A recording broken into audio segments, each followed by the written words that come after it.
Hi everyone, Steve Crosby. Welcome to this episode of Monday Morning Musing, continuing on in Plato on the Soul. I want to continue to lay out just a little bit. We're an introductory level series of our methodology. The same thing as I don't want to cherry pick a passage from Plato here and there and make a broad generalization. It's like taking a brick out of the wall of a building and saying, this is the building. No, the building has many bricks in it. I do want to say that this is a faithful representation of the bricks. I want to do the same thing with the scriptures. Proof texting is a curse, a bane on the existence of the average evangelical believer. I am not going to take one or two Pauline verses and make up a big deal about them. As a matter of fact, it can't be done because Paul's usage of the terms, you know what they are, suke, zoe, and the Greek terms, and soma, and then the Hebrew terms, nephesh and ruach, and make a big deal of a word usage, a singular word usage. What I want to do is look at the big picture of how these words were used in the 66 version of the Bible that most Protestants use. It's my heritage. I understand there's other ones. I understand the Septuagint is different. I understand the Coptic is different. I understand all those things. I have access to a resource that has examined every verse in the Jewish scriptures and every verse in the Christian scriptures where the reference to suke, the soul, or nephesh is used. Now, because there are hundreds of these references, I'm not going to give you every one. I'm not going to give you a table. You're just going to have to believe me or find your own references. But we are going to look at the larger scope. We are going to look at the diversity in the Jewish scriptures and why sometimes in the same verse, it's translated differently. You know why? Because Western translators project their Platonism into the text. And they'll translate the Hebrew word for soul one way in 1 minute, and they'll translate it another way in the next minute, and it's the same word. But in their Platonic mindset, they can't believe that they apply to the same thing, so they have to use two different words. And other sort of translation of monkey business that goes on like that because of the prejudices, the preconceived, the blind, those powers that we don't know we're under, coloring translation. And then the average Christian who has the Bible, the Holy Ghost, and downloads does a lame word study and makes big distinctions where no distinctions exist.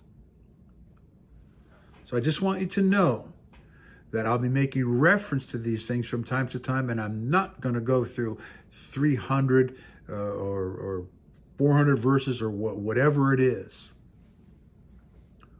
We're going to be taking this holistically.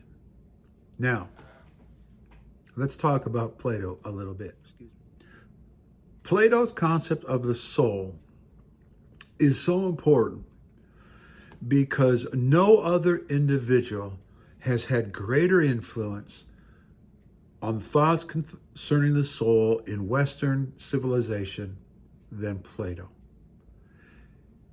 He has exerted more influence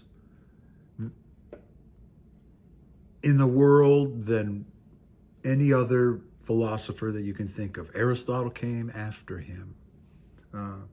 Justin Martyr came after him. Origen came after him.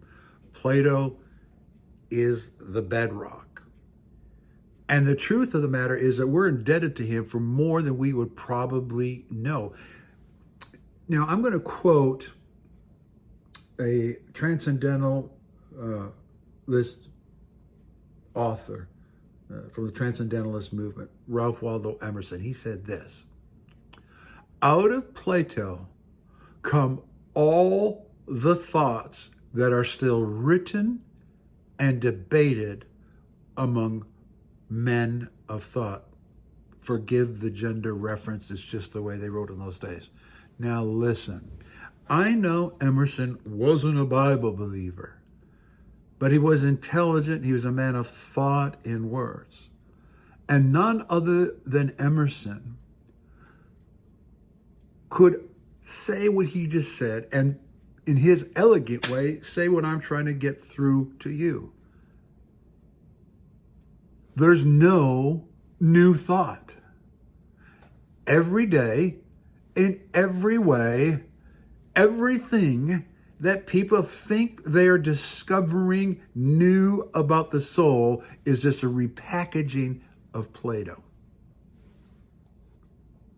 That's how prevalent his influence has been. The average person today has no idea how much influence, how he or she's been influenced from Platonic philosophy. The average churchgoer has no concept of the influence that Plato has had upon the hymns that we sing, the translations of the Bibles that we use, the sermons that we hear, the Sunday school pictures that we color. It's everywhere, like oxygen. And I'm going to give you another quote. This is from someone named Jones. Here's the quote. Listen to this. And now we're into believer territory now.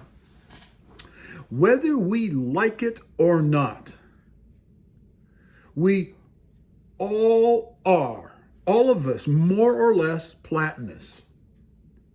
Even if we reject Plato's conclusions, our views are shaped by the way in which he stated the problems. This applies as much to those who have never heard of Plato as to those who have consistently and articulately been aware of him.